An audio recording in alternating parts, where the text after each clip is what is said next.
வார்த்தையின் தலைப்பு அவருடைய வீடு அவருடைய ஜனம்.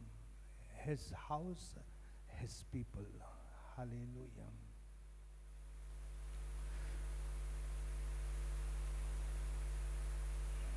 கர்த்தர் ரட்சிப்புக்குள் நம்மை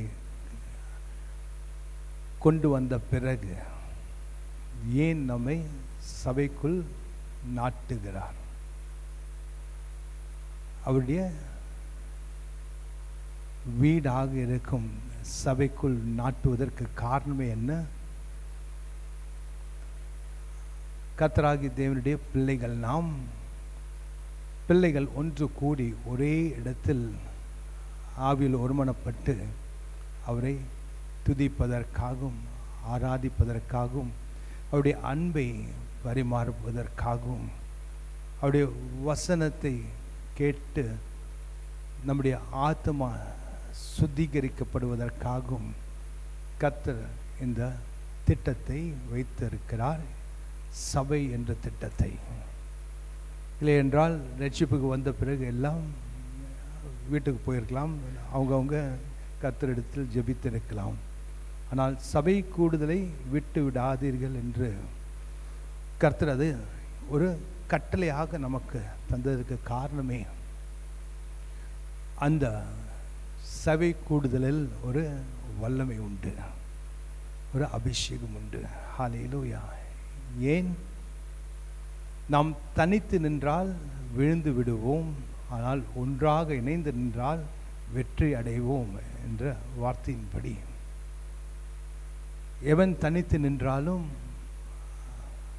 அவன் அந்த யுத்தத்தில் வெற்றி பெறுவதற்கு ஒரு சந்தேகத்துக்குரிய ஒரு காரியமாக இருக்கிறது. ஆனால் இணைந்து நிற்கும் போது ஜெயம் நிச்சயம். ஹல்லேலூயா. ஆனால் தான் நாம் இப்பொழுதும் கான்கிரிகேஷன் ப்ரேயர் என்று வெள்ளிக்கிழமை நடத்துவதற்கு காரணம் என்ன? இணைந்து ஒவ்வொருத்தரும் வந்து சபைக்காக ஜெபிப்பதற்காக. அதற்காக இங்கு ஒரு 10 பேர் 12 பேர் வருவார்கள். அதே நேரத்தில் இணையதளத்தின் வழியாக ஒரு 10-12 பேர் சேருகிறார்கள். இந்த சபை முழுவாக இதற்காக இணைந்தால் எவ்வளோ நல்லா இருக்கும். எல்லோருக்கிட்டையும் ஃபோன் இருக்கா இல்லையா? இருக்குல்ல? எல்லோருக்கிட்டையும் அந்த இந்த ஸ்மார்ட் ஃபோன் இருக்குது. ஹல்லேலூயா. ஆனால் ஸ்மார்ட் ஃபோனை எதுக்கெல்லாமும் யூஸ் பண்ணுறோம், எதுக்கெல்லாம் உபயோகப்படுத்துகிறோம். ஆனால் கர்த்தருடைய வீட்டுக்காக நாம் அதை உபயோகப்படுவதற்கு யோசிக்க மாட்டேன், யோசனை வரமாட்டேன்றது. இந்த ஃபோன் இருந்தால் அவன் அந்த கால் வரும்போது இந்த ஜபத்தோடு இணைந்து ஜபம் பண்ண வேண்டிய அவசியம் இல்லை, ஆமேன் சொன்னாலே போதும். அப்பொழுது அதுக்கு அர்த்தம் என்ன? அதில் ஒரு இணைப்பு இருக்கிறது. ஹல்லேலூயா.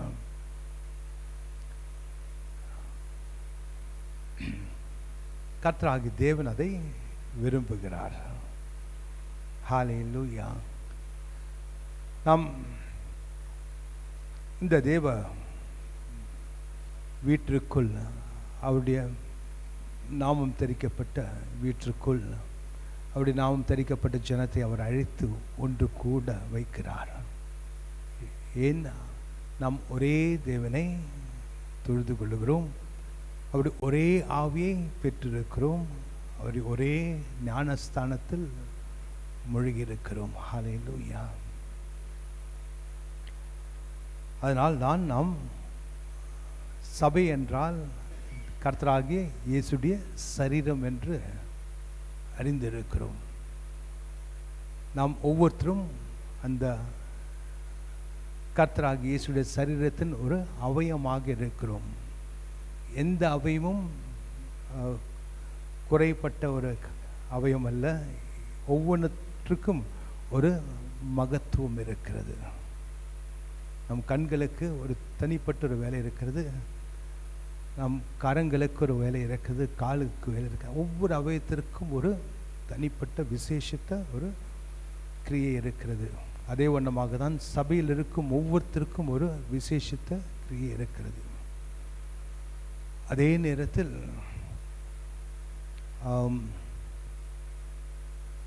உபவாச ஜபத்தின் அன்று ஒரு காரியத்தை சொன்னேன்.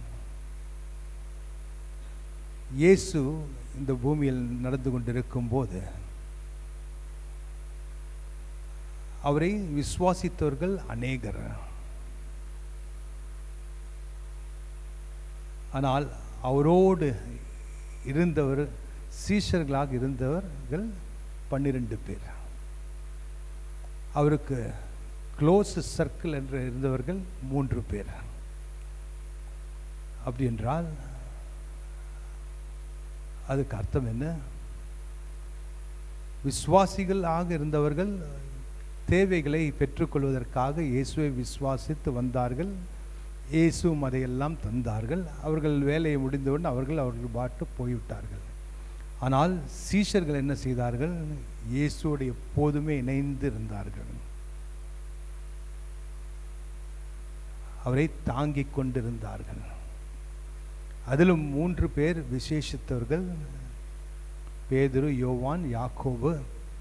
அவர்கள் 3 பேரை தான் மலை உச்சிக்கு எடுத்து சென்றார்.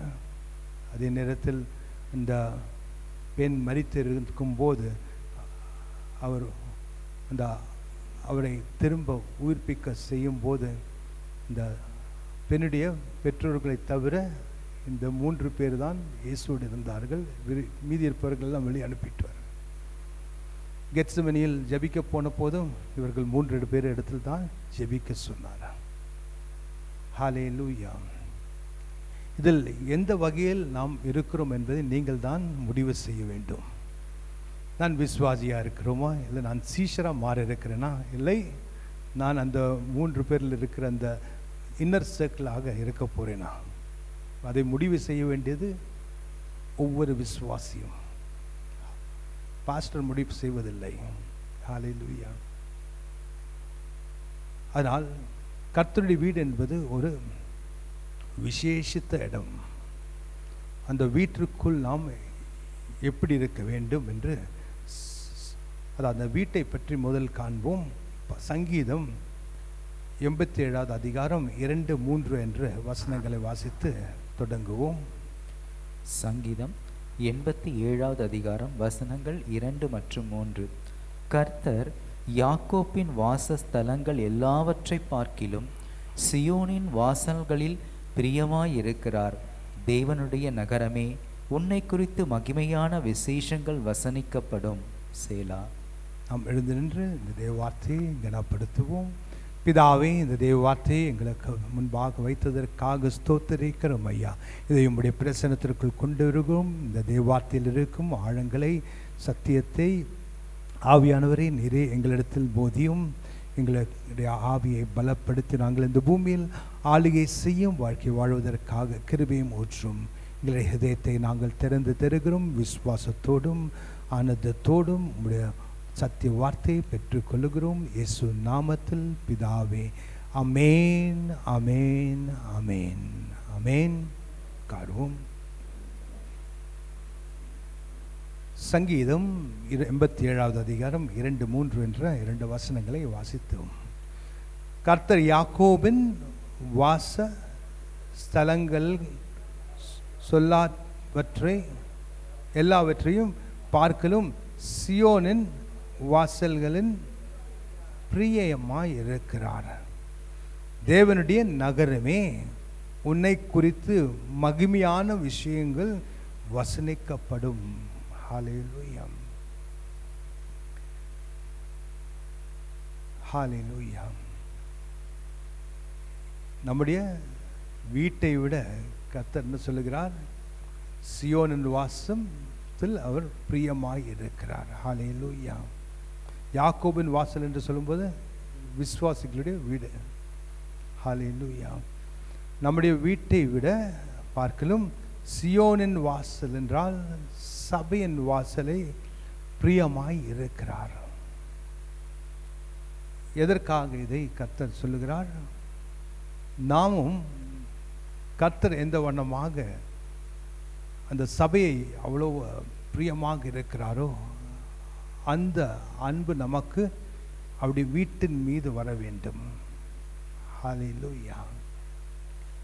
எல்லோருக்கும் அவருடைய அவங்கவுங்க வீட்டில் ஒரு பிரியமாக இருக்கும். அவங்க ரொம்ப கரிசனமாக இருப்பாங்க, அவங்க ரொம்ப லவ்விங்காக கேரிங்காக இருப்பாங்க.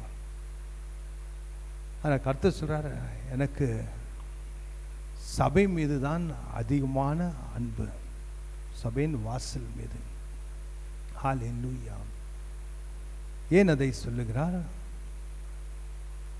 சபையிலிருந்து தான் நம்முடைய வீட்டிற்கு எல்லாவற்றையும் எடுத்து செல்லுகிறோம். ஆனால் தான் எப்பொழுதும் சொல்லுவேன், சபை முடிந்த பிறகு நாம் அங்கு இங்கு என்று சுற்றி தெரியாமல் நாம் எங்கு போக வேண்டும்? நேராக வீட்டிற்கு செல்ல வேண்டும். ஏன்? நம் சபையிலிருந்து கிடைக்கும் அந்த அபிஷேகத்தையும் ஆசீர்வாதத்தையும் வல்லமையும் நேராக வீட்டிற்கு கொண்டு போய் எடுத்து செல்ல வேண்டும். டிஃபன் சாப்பிட்டு போனால் அது பரவாயில்ல, டிஃபன் இங்கே சாப்பிட்டு தான் போகிறோம், இல்லை வெளியே போய் ஒரு டிஃபன் சாப்பிட்டு வீட்டுக்கு போனால் பரவாயில்ல. ஆனால் வேறு யாராவது வீட்டுக்கு போகக்கூடாது. நாம் நம் வீட்டுக்கு தான் நேராக செல்ல வேண்டும். என்றால் நாம் எடுத்து செல்லுகிறோம் ஏதோ ஒரு காரியத்தை, ஆவிக்குரிய காரியத்தை. ஹல்லேலூயா. ஏன்? கர்த்தர் சியோன் என்ற வாசல் அவ்வளோ பிரியமாக இருக்கிறார். அந்த இடத்தில் வருகிற ஒவ்வொருத்தருடைய வாழ்க்கைக்கும் தேவையான காரியங்களை ஆயத்தமாக வைத்திருக்கிறார். ஒவ்வொரு வாரமும் ஒவ்வொரு நாளும் நாம் அவருடைய பிரசன்னத்திற்குள் போகும்போது நம்முடைய தேவைகளை ஆயத்தம் செய்து வைத்திருக்கிறார். நாம் நினைத்து கொண்டிருக்கலாம், கர்த்தருக்கு என்ன தெரியும், நம் படும் கஷ்டம், நம்முடைய தேவைகளை அவர் எப்படி அறிந்து கொள்வார் என்று. ஹல்லேலூயா. நாம் ஒவ்வொருத்தரையும் பெயர் சொல்லி அழைக்கும் தேவன், நம்முடைய ஒவ்வொருத்தருடைய தேவைகளையும் அறிந்த தேவன். ஹல்லேலூயா. நாம் வருவதற்கு முன்பாகவே அவருடைய வார்த்தையினால் நம்முடைய தேவைகளை ஆயத்தம் செய்திருக்கும் தேவன். நாம் கேட்கலாம், எப்படி அந்த தேவைகளை சந்திக்கிறார் என்று. வசனம் என்ன சொல்லுகிறது? அவருடைய வார்த்தையை அனுப்பி அவர்களுக்கு சுகத்தை தந்தார், அவர்களுக்கு வர இருக்கும் அழிவிலிருந்து அவர்களை தப்பவித்தார். அப்படி என்றால் வார்த்தையிலிருந்து தான் எல்லாம் ஆயத்தப்படுத்தப்படுகிறது. ஹல்லேலூயா. இப்போது வரும் வார்த்தை எதற்காக வருகிறது? நம்முடைய தேவைகளை சந்திப்பதற்காக.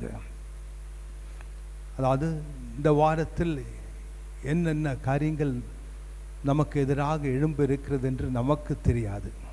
ஆனால் கர்த்தராகிய தேவனுக்கு எல்லாம் தெரியும். அந்த காரியங்களுக்கெல்லாம் நம்மை ஆயத்தப்படுத்துகிறார், நம்மை பலப்படுத்துகிறார். நமக்கு வர இருக்கும் சில செலவுகள் இருக்கும், அந்த செலவை சந்திப்பதற்காக நம்முடைய தேவைகளை சந்திக்க இருக்கிறார். ஹல்லேலூயா. ஆனால் தான் அவருடைய பிரசன்னத்திற்கு வரும்போது நாம் என்ன செய்கிறோம்? முழுமையாக ஒப்பு கொடுக்கிறோம். தேவனே, ஹல்லேலூயா, என்னுடைய தேவைகளை சந்தியும், என்னுடைய காரியங்களை ஆட்கொள்ளும், என்னை வழி நடத்தும். நாம் போகும் பாதையில் எனக்கு தடை இல்லாமல் திறந்த வாசல் இருக்க வேண்டும். இந்த வாரம் சந்தோஷமாகவும் ஆசீர்வாதமாக இருக்க வேண்டும் என்று சொல்லி தான் சபை வாசலுக்குள் நாம் கால் எடுத்து வைக்கிறோம். ஹல்லேலூயா. ஏன்? அந்த இடத்தில் தான் கர்த்தர் ஆயத்தம் செய்து வைத்திருக்கிறார் நம்முடைய தேவைகளை. ஹல்லேலூயா. அது தேவனுடைய நகரமே, உம்மை குறித்து மகிமையான விசேஷங்கள் வசனிக்கப்படும். ஹல்லேலூயா. இப்பொழுதும் கேட்டோம் ஒரு சாட்சியை, ஒரு மகிமையான ஒரு சாட்சி. ஹல்லேலூயா. தேவ பிரசன்னத்தில் வந்தபோது கர்த்தர் ஆகிய தேவன் ஒரு அற்புதத்தை செய்தார். இந்த கேன்சர் இருக்கு என்று சொன்ன டாக்டர்கள் கடைசியாக அது எங்கும் பரவாமல் கர்த்தர் காத்து கொண்டார். அந்த கேன்சர் அந்த அணுக்களை எல்லாம் கர்த்தருடைய அந்த மகிமையின் பிரசனம். ஹல்லேலூயா. அதாவது கதிர் வேண்டான்னு சொன்னாங்க. அதாவது என்ன வாட் இஸ் ரேடியேஷன், இந்த ரேடியேஷன் வேணான்னு சொன்னாங்க. ஆனால் இங்கே அதை விட பயங்கரமான ஒரு ரேடியேஷன் நடந்திருக்கு. ஹல்லேலூயா. தேவ பிரசனத்தில் அவருடைய மகிமையின் பிரசனம் இறங்கி அந்த தேவையில்லாத அந்த தீமையாக அந்த அணுக்களை எல்லாம் எரித்து சாம்பலாக்கி இருக்கிறது. மரித்த இயேசுவை உயிரோடு எழுப்பினவர் ஆவியானவர் நமக்குள் வாசமாக இருப்பதால் நம்முடைய சாவுக்கு ஏதுவான அணுக்களை அவர் உயிர்ப்பிக்க செய்கிறார். ஹல்லேலூயா. அதாவது வியாதிக்கு காரணம் என்ன? அது சாவுக்கு ஏதுவான அணுக்கள் இருப்பதனால் அந்த அணுக்களை அவர் உயிர்ப்பிக்க செய்கிறார். அதனால்தான் வியாதி விட்டு விலகி ஓடி விடுகிறது. அந்த வல்லமை எங்கே இருக்கிறது? அவருடைய பிரசன்னத்தில் இருக்கிறது. ஹல்லேலூயா. இதை அறிந்து நாம் சபைக்குள் வரும்போது வாஞ்சியாக வருவோம். ஒவ்வொரு தடவை வரும்போது ஒரு ஞாயிற்றுக்கிழமை கூட விடாமல் வரணும். என்னென்னா ஒவ்வொரு வாரம் எனக்காக கர்த்தர் ஆயத்தம் செய்கிறார். ஹல்லேலூயா. மகிமையான காரியங்களை ஹல்லேலூயா. தேவனுடைய நகரமே உன்னை குறித்து மகிமையான விசேஷங்கள் வசனிக்கப்படும். ஹல்லேலூயா. நம் சாட்சியாக நிற்கிறோம். ஹல்லேலூயா. நம் கர்த்தருடைய மகிமையை நாம் என்ன சொல்லுகிறோம்? அதை நாம் ஒரு சாட்சியாக நம்ம இந்த இடத்தில் சொல்லுகிறோம். எதற்காக? மகிமையான விசேஷங்கள் வசனிக்கப்படும். ஹல்லேலூயா. அதுதான் சபை. ஹல்லேலூயா. சபை என்பது என்னது? கர்த்தருடைய பிரசன்னம் இருக்கும் இடம், கர்த்தர் கிரியை செய்யும் இடம், கர்த்தருடைய மகிமையின் பிரசன்னம் நிரம்பின இடம், அவருடைய அபிஷேகத்தினால் நிரப்பப்படும் இடம்.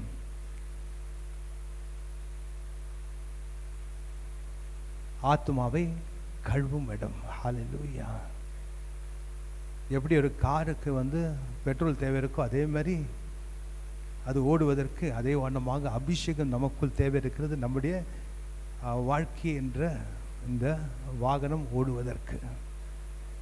அதே நேரத்தில் சட்டையை நாம் கழட்டி போட்டு வாஷிங் மிஷினில் போட்டு கழுவுவது போல் நம்முடைய ஆத்மா கழுவுவதற்காக கர்த்தர் வசனத்தை வைத்திருக்கிறார். ஹல்லேலூயா. நம்முடைய தேவைகளை சந்திப்பதற்காக நாம் என்ன செய்கிறோம்?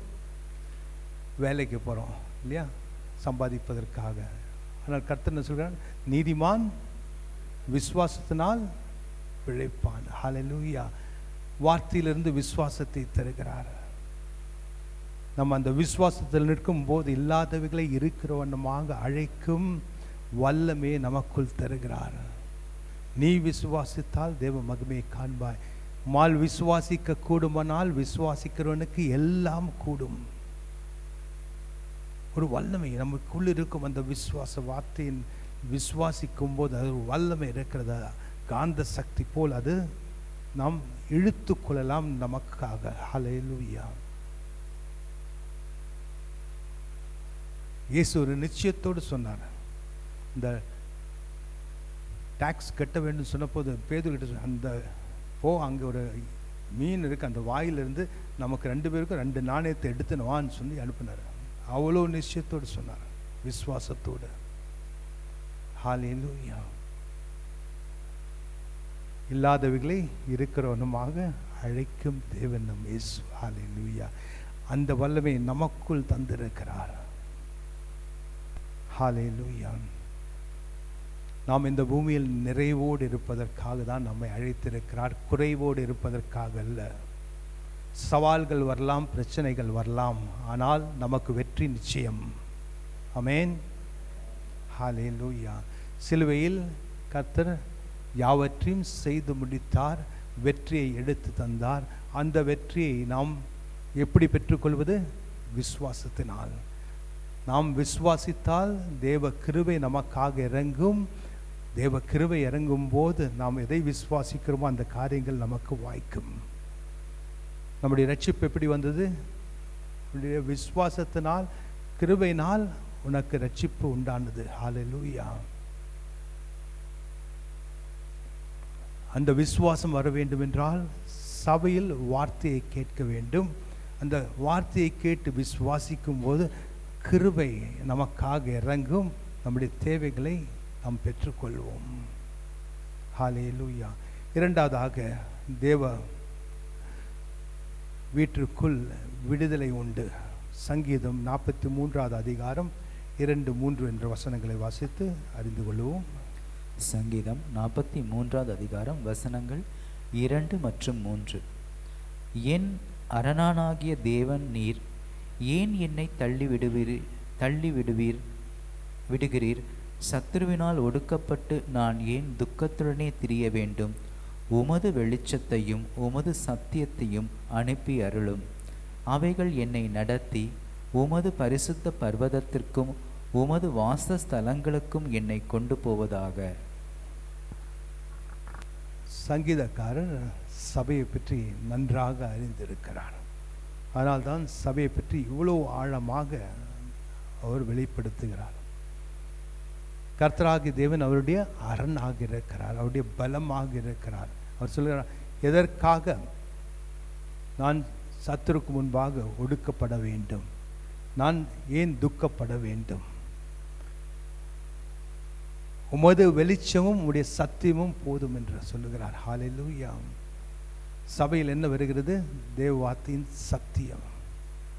தேவவார்த்தையின் சத்தியம் நமக்கு வரும்போது நாம் இருள் வந்து இருப்போம். இருள் என்றால் ஒரு அறியாமையில் வந்து உட்கார்ந்து கொண்டிருப்போம். கர்த்தர் அவருடைய வார்த்தையில் இருக்கும் சத்தியத்தை வெளிப்படுத்தி அந்த வெளிச்சத்தை தருகிறார், நமக்கு அந்த அறிவை தருகிறார். அவருடைய வார்த்தையை அனுப்பி அவர்களுக்கு சுகத்தை தந்தார், அவர்களுக்கு வர இருக்கும் அழிவிலிருந்து அவர்களை தப்பவித்தார். வார்த்தை தான் வெளிச்சம். வார்த்தையை கேட்கும் போதே நமக்கு விடுதலை. சத்தியத்தை அறிவீர்கள், சத்தியம் உங்களை விடுதலை ஆக்கும். ஹல்லேலூயா.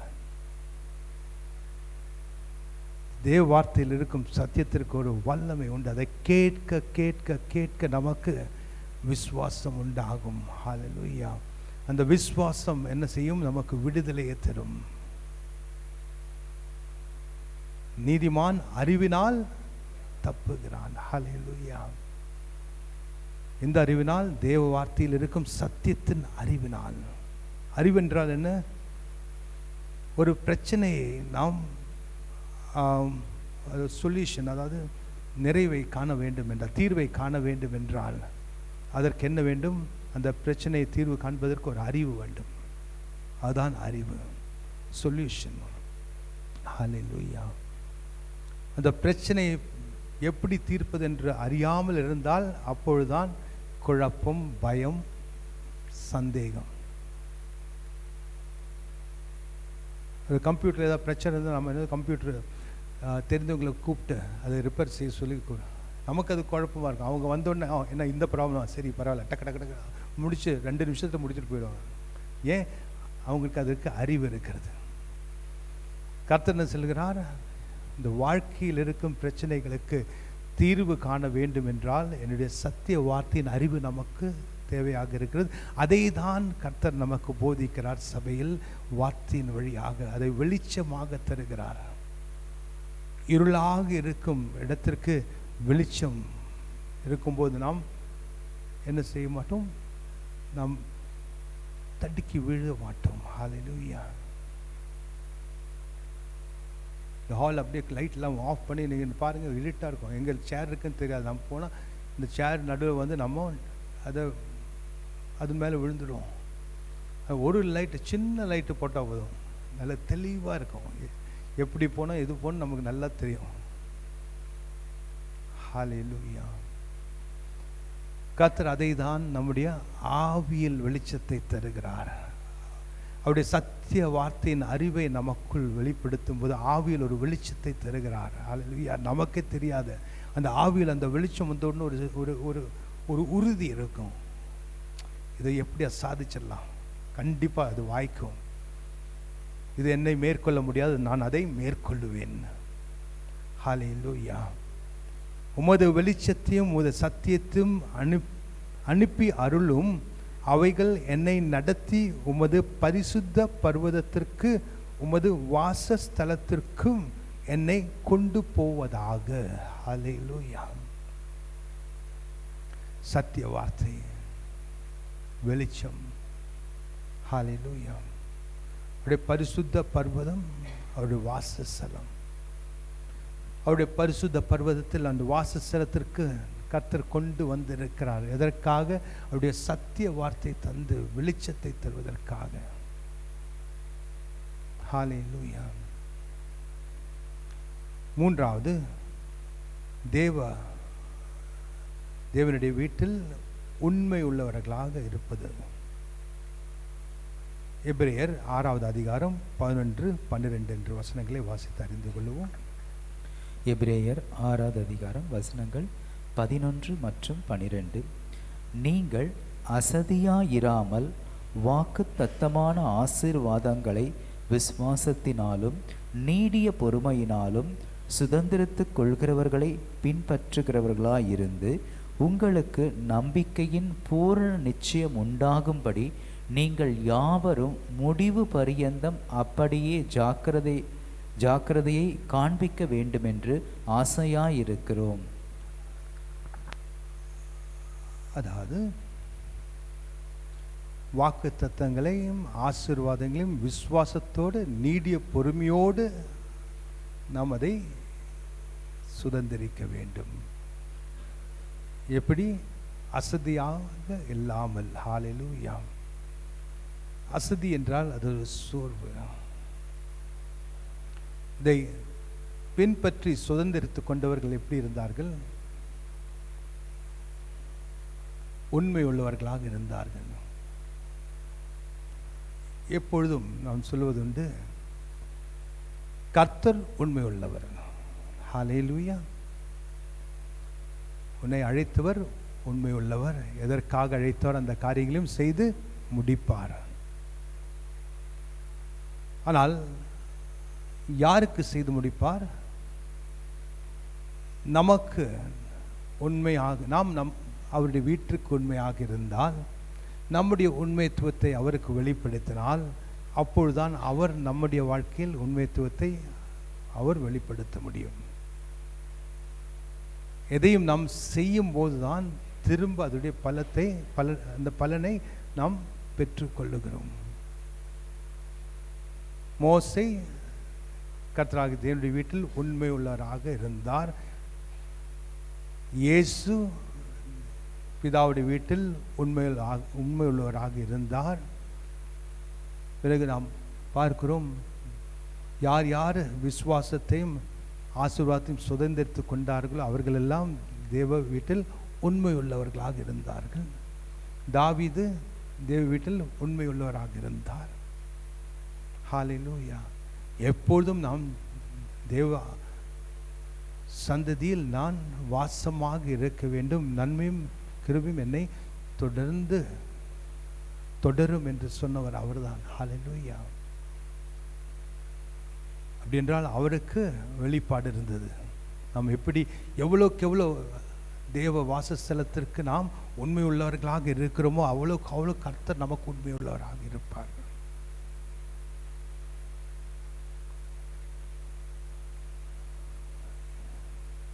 அதாவது பிள்ளைகளை நாம் கடிந்து கொள்ளுகிறோம், திட்டுகிறோம், அதட்டுகிறோம்.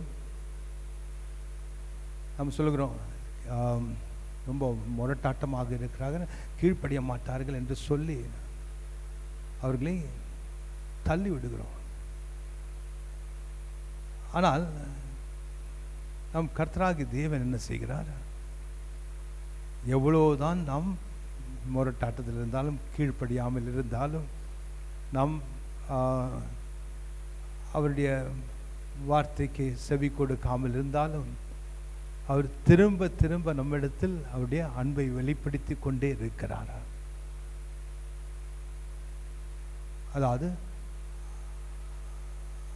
ஒரு நாள் நாம் அவருடைய அன்புக்கு தலை வணங்குவோம், அந்த அன்புக்காக காரியங்களை செய்வோம் என்ற ஒரு உறுதியோடு கர்த்தர் அன்பை வெளிப்படுத்துகிறார்.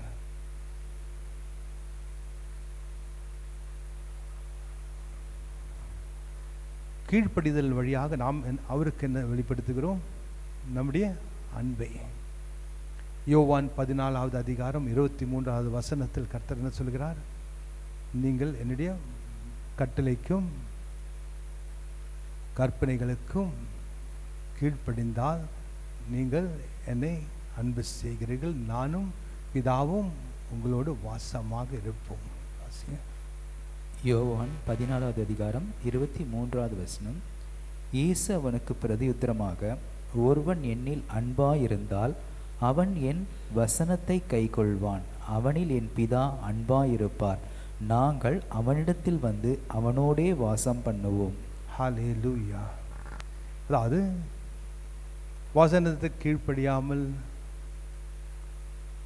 நாம் அன்பை வெளிப்படுத்த முடியாது. வசனத்திற்கு கீழ்ப்படியும் போது நாம் கர்த்தராகிய தேவனுக்கு அன்பை வெளிப்படுத்துகிறோம். அன்பை வெளிப்படுத்தும் போது கர்த்தர் என்ன சொல்கிறார்? நாங்களும் எங்களுடைய அன்பை வெளிப்படுத்துவோம். எப்படி? ஆசீர்வாதத்தினால் உங்களுடைய வாழ்க்கையில் ஆசீர்வாதத்தை தருவதில் மட்டுமல்ல, உங்களோடு நாங்கள் வாசம் செய்வோம் என்று சொல்கிறார். பிதாவும் நானும் உங்களோடு வந்து வாசமாக இருப்போம். உங்கள் வீட்டுக்குள்ளே வந்து வந்து உட்காந்துடுவார். யார்? கர்த்தராகிய பிதாவானவரும் இயேசு நம் வீட்டில் வந்து உட்காந்துருவாங்க. ஏன்?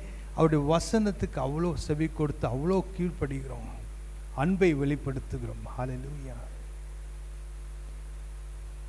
பிள்ளைகள் பெற்றோர்களுக்கு கீழ்ப்படியும் போது என்ன செய்கிறார்கள்? பெற்றோர்களுக்கு அன்பை வெளிப்படுத்துகிறார்கள். முரட்டாட்டம் செய்து இது பண்ணும்போது அவர்கள் வெறுப்பை வெளிப்படுத்துகிறார்கள்.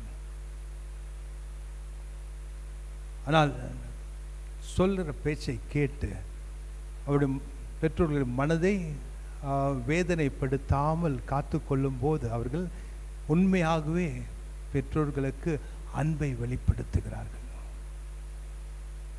ஒரு பிள்ளை கீழ்ப்படிய வேண்டும் என்றால் அதற்கு காரணம் என்ன? பெற்றோர்களை அன்பு செய்வதனால். அவர்களுடைய இதயம் நோக விடக்கூடாது. என்னுடைய அப்பா அம்மா இதை அறிந்து கொண்டால் அவர்களுடைய மனது துக்கப்படும், இதை நான் செய்யக்கூடாது. அந்த காரணத்திற்காக தான் பிள்ளைகள் கீழ்ப்படிவார்கள். அதே வண்ணமாக நாமும் பிதா ஆனவருக்கு கீழ்ப்படிவதற்கு காரணம் என்ன? பிதா ஆனவருடைய ஹிருதயத்தை நாம் நோக அடிக்க மாட்டோம். அவருடைய வார்த்தைக்கு புறம்பாது ஏதாவது செய்து அவருடைய ஹிருதயத்தை நோக அடிக்க மாட்டார். அவர் அவ்வளவாக அன்பு செய்கிறார் என்னை. அவருடைய இதயத்துக்கு எந்த துக்கத்தையும் ஏற்படுத்தக்கூடாது என்ற ஒரே காரணத்துக்காக தான் நாம் கீழ்ப்படுகிறோம். தேவன் காதை அந்த கண்ணை எடுத்துடுவார், காலை உடைத்து விடுவார் என்ற அவர் சிட்சிக்கும் தேவன் என்று சொல்லி நாம் கீழ்ப்படியவில்லை. அவர் அன்பு செய்யும் தேவன் என்பதனால் தான் நாம் கீழ்ப்படுகிறோம். அதாவது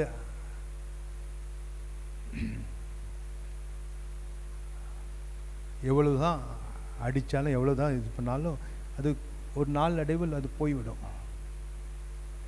ஆனால் உண்மையாகவே அன்பை வெளிப்படுத்தும் போது அது நிரந்தரமாக நிற்கும். ஹல்லேலூயா. எங்கு போனாலும் அது அதாவது பிள்ளைகளாக இருந்தாலும் சரி, நம் பார்வையில் இருந்தாலும் சரி, நம்ம பார்வை விட்டு வெளியே எங்கேயாவது போய் வாழ்ந்தாலும் சரி, அவர்களுக்கு அந்த பெற்றோர்கள் மீது இருக்கும் அன்பு மாறாது. காணாத தேவனை நாம் எப்பொழுதும் நாம் அன்பு செய்வதற்கு காரணம் என்ன? அவருடைய அன்பை நாம் ருசி பார்த்திருக்கிறோம். ஆனால் பெற்றோர்களும் பிள்ளைகளை என்ன செய்ய வேண்டும்? அவருடைய அன்பினால் பொழிய வேண்டும். நான் இதை செய்வேன், அதை செய்ய மாட்டேன், உனக்கு இது பண்ணு அது பண்ணுன்னு சொல்லி மிரட்டினே இருக்கக்கூடாது. அவர்களுக்கு அன்பை வெளிப்படுத்த வேண்டும். தேவ பிரசன்னத்தில் அவருடைய வீட்டில் என்ன நமக்கு கிடைக்கிறது? அவருடைய அன்பு தான். நாம் எவ்வளோ அயோக்கியத்தனமான காரியங்களை செய்தாலும் நமக்கு எந்த தீங்கும் தீமையும் வராமல் திரும்ப திரும்ப நம்மை காத்து கிருபையினால் மூடி மறைத்து கொண்டு வருகிறார் என்றால் அதற்கு காரணம் என்ன? அவருடைய அன்பு தான். நம்ம நினைத்திருக்கோம், இந்த பிரதர் இவ்வளோ மோசமாக இருக்குது, தேவ வார்த்தைக்கு புறம்பா எல்லா காரியத்தையும் செய்கிறார், அப்படி இருந்தும் இவருக்கு ஒன்றும் ஆக மாட்டேங்குது. நான் இருக்கிற மாதிரி ஒருத்தர் நினைப்பார், நான் இருக்கிற மாதிரி தான் அவரும் இருக்காரு, அவருக்கு ஒன்றும் ஆக மாட்டேங்குது. ஏன் ஆக மாட்டேங்குது? கர்த்தருடைய அன்பு. கர்த்தர் இன்னும் நீடிய பொறுமையோடு அவர்களை அன்போடு நடத்தி கொண்டிருக்கிறார். என் மகன் திரும்பி வருவான், என்னுடைய வார்த்தைக்கு செவி கொடுத்து கீழ்ப்படியதற்குள் வருவான் என்று இந்த முரட்டாட்டத்தின் ஆவியை எடுத்து போடுவேன் என்ற ஒரே வைராகியத்தோடு கர்த்தர் அன்பை வெளிப்படுத்துகிறார். நம் பிள்ளைகளுக்கும் அந்த நம் பிள்ளைகளை பார்க்கும் போதும் நமக்குள் அந்த வைராகியம் இருக்க வேண்டும். அன்பினால் நான் அவர்களை மாற்றுவேன் என்று. ஹல்லேலூயா. ஒரு வயசு 5 வயசு 6 வயசு வரை தான் பெரம்பெடுக்க முடியும். அதுக்கு மேலே பேச்சு, அன்பு, நம்ம எப்படி அவர்களை வழி நடத்துகிறோமோ அந்தபடி தான் அவர்கள் நம்மிடத்தில் உண்மை உள்ளவர்களாக இருப்போம். நாம் உண்மை உள்ளவர்களாக இருப்பதற்கு காரணம் நம்முடைய அன்பு, கர்த்தரிடத்தில் இருக்கும் அன்பு. ஹல்லேலூயா. எதா இருந்தாலும் சரி, கர்த்தர் வீட்டுக்காக இதை செய்யணும் அதை செய்யணும்னா நாம் எதற்காக செய்கிறோம்? கர்த்தராகி தேவனின் மீது இருக்கும், இயேசு மீது இருக்கும் அன்பு. அவர் இவ்வளோ செய்திருக்கிறார். அவருடைய ஜனம் கூடும் இடத்தில் நம் எல்லாம் ஒவ்வொரு காரியத்தை செய்தால் எவ்வளோ நல்லா இருக்குன்னு சொல்லி நம்ம என்ன செய்ய, அவரிடத்தில் இருக்கும் அன்பினால் செய்கிறோம். நம்மால் முடிந்த காரியத்தை நாம் செய்வோம். ஹல்லேலூயா. அதுதான் அன்பு. நம் அன்பை வெளிப்படுத்துகிறோம். ஹல்லேலூயா. அதை தான் உண்மைத்துவம் என்று சொல்லுகிறோம். கர்த்தருடைய உண்மைத்துவம் எப்படி வெளிப்படுத்துகிறார்? அவருடைய அன்பின் வழியாக. நம்மை அன்பு செய்வதனால் நாம் அவரிடத்தில் உண்மையாக இருக்கும்போது அவர் அவருடைய உண்மைத்துவத்தை வெளிப்படுத்துகிறார். கடைசியாக கிறிஸ்துவை தரித்துக் கொள்ளுங்கள். 1 பேதுரு 2வது அதிகாரம் 15, 16 என்ற வசனங்களை வாசிப்போம். அவருடைய வீடு, அவருடைய ஜனம் என்ற தலைப்பில் நாம் தேவ செய்தியை கேட்டுக்கொண்டிருக்கிறோம். 1 பேதுரு 2வது அதிகாரம் வசனங்கள் 15 மற்றும் 16. நீங்கள் நன்மை செய்கிறதுனாலே புத்தியீன மனுஷனுடைய அறியாமையை அடக்குவது தேவனுடைய சித்தமாயிருக்கிறது. சுயாதீனம் உள்ளவர்களாயிருந்தும் உங்கள் சுயாதீனத்தை துர்க்குணத்திற்கு மூடலாக கொண்டிராமல் தேவனுக்கு அடிமைகளாயிருங்கள். அதாவது இந்த இடத்தில் கிறிஸ்துவை நாம் வெளிப்படுத்த வேண்டும் என்றுதான் இதுக்கு சுருக்கமான அர்த்தம். நீங்கள் நன்மையை செய்கிறதுனாலே புத்தியின மனுஷனுடைய அறியாமையை அடக்குவது தேவனுடைய சித்தமாய் இருக்கிறது. சுயாதீனம் உள்ளவர்களிலிருந்து உங்கள் சுயாதீனத்தை துர்குணத்திற்கு மூடலாக கொண்டிராமல் தேவனுக்கு அடிமையாக இருங்கள். ஹல்லேலூயா. ஹல்லேலூயா. அதாவது சுயநலத்தோடு இருப்பவர்கள் செய்கிறதை நீங்கள் நினைத்து பார்க்காதீர்கள். நீங்கள் கர்த்தர் எப்படி அவருடைய அன்பை சிலுவையை நமக்கு வெளிப்படுத்தினார். ஹல்லேலூயா. சாக்ரிஃபைஷியல் லவ், அதாவது பலி இடும் ஒரு அன்பு. ஹல்லேலூயா.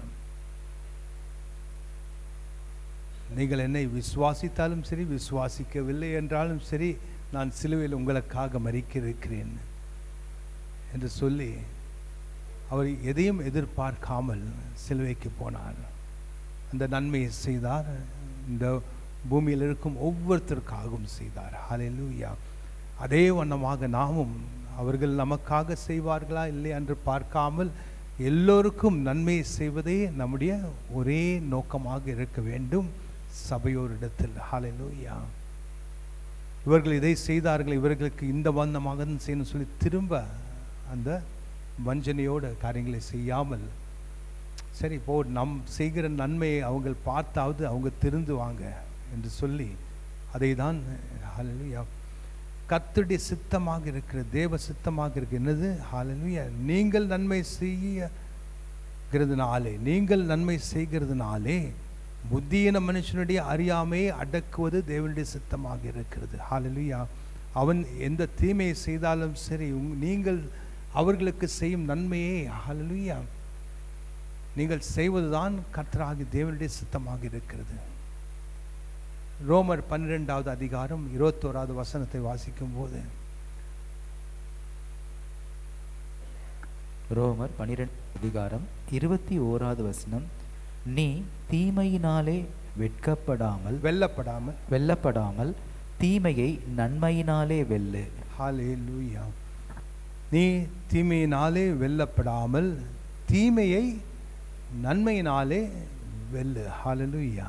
அப்படி என்றால் நன்மைக்கு ஒரு வல்லமை இருக்கிறது.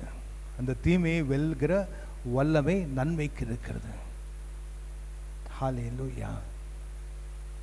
எவ்வளோ மோசமானவர்களாக இருந்தாலும் சரி, நம் கர்த்தருடைய அன்பினால் நன்மையை செய்யும் போது அவர்களுடைய வாழ்க்கையில் இருக்கும் அந்த தீமையை நாம் முறித்து போடுகிறோம், வெல்லுகிறோம். அவர்களுடைய ஆத்மாவை சுதந்திரிப்பதற்கு, தேவனுக்காக சுதந்திரிப்பதற்கு என்ன செய்ய வேண்டும்? நாம் அவர்களுக்கு நன்மையை செய்ய வேண்டும். ஹல்லேலூயா. நான் ஒரு சாட்சியை சொல்லணும். இந்த சபையில் ஒரு குடும்பம் உட்கார்ந்துருக்கு. இந்த குடும்பம் என்னுடைய பழைய வீட்டுக்கு பக்கத்தில் இருந்தவங்க. அதாவது பெரிய பங்களா மாதிரி வீடு எனக்கு. அது பக்கத்தில் அவங்க வீடு இருக்குது. அந்த வீட்டு முன்னாடி ஒரு ஏணி படி வச்சுட்டு கட்டினாங்க. அங்கே ஊரில் தலைவர் கூட நின்றுட்டு அதை கட்டுறதுக்கு நான் இருக்கேன், ஏதோ நான் இருக்கேன், நீங்கள் கட்டு, யார் கேட்குறாங்கன்னு சொல்லி இது பண்ணாங்க. நான் வாயை திறக்கவே இல்லை. சரி கட்டுறாங்க, கட்டிட்டோம் அப்படி சொல்லி விட்டேன். ஆனால் அந்த ஒரு மாதத்திற்குள் அந்த முழு குடும்பம் ரட்சிப்புக்குள் வந்துவிடுச்சு. இன்றைக்கும் அவர்கள் சபையில் ஒரு மூத்த விசுவாசிகளாக இருந்து ரொம்ப கர்த்தரை அன்பு செய்கிறார்கள். அந்த நபர் எனக்கு எதிராக இவர்கள் வழியாக தீமை செய்ய வேண்டும் என்று ஒரு நினைத்து அந்த காரியத்தை செய்தார். அதாவது 40 அடி ஃப்ரண்டேஜில் 20 அடி ஃப்ரண்டேஜ் இந்த இதுவே போகும், இந்த படிக்கட்டே போகும். அந்த வண்ணமாக செய்து என்ன செய்தார்? கோபப்படுத்துவதற்காக, இவர்கள் எதிராக சண்டை போட்டு அவர்களை துன்பப்படுத்துவதற்காக ஒரு திட்டத்தை அவர் செய்தார். ஆனால் கர்த்தருடைய கிருபையினால ஸ்தோத்திரம் செய்து நான் அதை ஒப்பு கொடுத்தேன் கர்த்தரிடத்தில். ஹல்லேலூயா. கர்த்தர் என்ன செய்தார்? அந்த முழு குடும்பத்தையும் ரட்சிப்புக்கு கொண்டு ஒரே மாதத்தில். ஹல்லேலூயா. அது அந்த நபருக்கு ஒரு பயங்கர தோல்வியாகிறது. நம் நன்மையினால் தீமையை வெல்ல வேண்டும். ஹல்லேலூயா. எப்படி வென்றோம்? பிசாசுடைய கிரியை வென்றோம், ஆத்துமாக்களை வென்றோம். ஹல்லேலூயா. இன்றைக்கும் அவர்கள் ரட்சிப்பில் நிலையாக ஆழமாக அன்பில் வேறொன்றி நிற்கிறார்கள் என்றால் அதற்கு காரணம் என்ன? ஹல்லேலூயா. கர்த்தர் அந்த நேரத்தில் ஒரு ஞானத்தை தந்ததினால். ஹல்லேலூயா. அதாவது நாம் பேசுவது சுலபமாக பேசிவிடலாம் ஒருத்தருக்கு எதிராக, ஆனால் அவர்களை வெல்வது தான் ரொம்ப கஷ்டமான காரியம். ஆனால் நாம் அன்பினால் நன்மையாக காரியங்களை செய்யும்போது அது எப்பொழுதும் அது கேட்கும், அது நிற்கும் அவர்கள் முன்பாக. இவர்கள் அதை செய்தார்கள். ஹல்லேலூயா என்று சொல்லி. ஆனால் சபையில் இருக்கும் ஒவ்வொருத்தரும் ஹல்லேலூயா, எவ்வளோ தீமையான காரியங்களுக்கு எதிராக வந்தாலும் நமக்கு சத்ரு யாரு? பிசாசு தான். மாம்சத்திலும் இரத்தத்திலும் நமக்கு யாருமே சத்ரு அல்ல. பிசாசு நம்மை தூண்டி கொண்டிருக்கிறான். ஏன்? அவர்களுடைய ரட்சிப்புக்கு நேரம் நெருங்கி கொண்டிருக்கிறது. நம் வழியாக அவர்களை பிசாசு நம்மை தூண்டி அவர்களை எதிர்த்து பேசி எதா பண்ணி அவர்கள் ரட்சிப்புக்கே வராதபடி தடை செய்வான். அதாவது புற ஜாதிகள், இன்னும் இயேசுவை அறியாதவர்கள், அவர்கள் இயேசுவை காணவில்லை. அவர்கள் யாரை கண்டு கொண்டிருக்கிறார்கள்? கிறிஸ்துவர்களை தான் பார்த்து கொண்டிருக்கிறார்கள். நீ கிறிஸ்துவனா இருந்து இதை செய்யறிய அப்படிதான் கேட்குறாங்க. இல்லை, நீ கிறிஸ்துவனா இருந்து நீ போய் சொல்ற, நீ கிறிஸ்துவனா இருந்து நீ இதை செய்யற. அவங்க எதை வேணா செய்யலாம். அவங்க என்ன சொல்றாங்க? நீ கிறிஸ்துவனா இருந்து இதை செய்யறணும் அப்படின்னு அவ்வளோ ஆழமான ஒரு அறிவு இருக்கிறது. கிறிஸ்துவர்கள் இப்படி தான் இருப்பார்கள் என்று. ஹல்லேலூயா. ஒரு எதிர்பார்ப்பு இருக்கிறது கிறிஸ்துவர்களிடத்திலிருந்து. யாருக்கு? புறஜாதிகளுக்கு. நமக்கு இல்லைன்னா அவங்களுக்கு ஒரு எதிர்பார்ப்பு இருக்குது. கிறிஸ்துவர்கள் இருந்தால் உண்மையாக இருப்பாங்க, நல்ல அன்பாக இருப்பாங்க, சண்டை கச்சரெல்லாம் போக மாட்டாங்க. அதான் கிறிஸ்துவர்கள் என்று. நீ கிறிஸ்துவனாக இருந்து இப்படி செய்கிறிய அப்படின்னா, நீ செய்கிறிய, நான் செய்யலாம் ஆனால் நீ செய்யலாமா? அப்படி தான் கேட்குறாங்க. ஹல்லேலூயா. அதனால் கர்த்தர், நீ தீமையினாலே வெல்லப்படாமல் தீமையை நன்மையினாலே வெல்லு. ஹல்லேலூயா. இந்த 4 பாயிண்ட்டை பார்த்தோம். அவருடைய வீடு, அவருடைய ஜனம் என்று. முதல், அவருடைய வீட்டில், அவருடைய வீட்டின் வாசலை அவர் அன்பு செய்கிறவராக இருக்கிறார். மகிமையான காரியங்களை அவர் வீட்டிற்குள் செய்கிறார். அவருடைய வீட்டில் விடுதலை உண்டு. அவருடைய சத்தியத்தினால், சத்தியத்தை அறியும் போது நமக்கு விடுதலை கர்த்தர் தருகிறார். அவருடைய வீட்டிற்குள் நாம் உண்மை உள்ளவர்களாக இருக்க வேண்டும். கடைசியாக நாம் கிறிஸ்துவை நாம் தரித்து கொண்டு கிறிஸ்துவை வெளிப்படுத்த வேண்டும் அவருடைய வீட்டிற்குள். ஹல்லேலூயா. நாம் எழுந்து நிற்போம். பிதா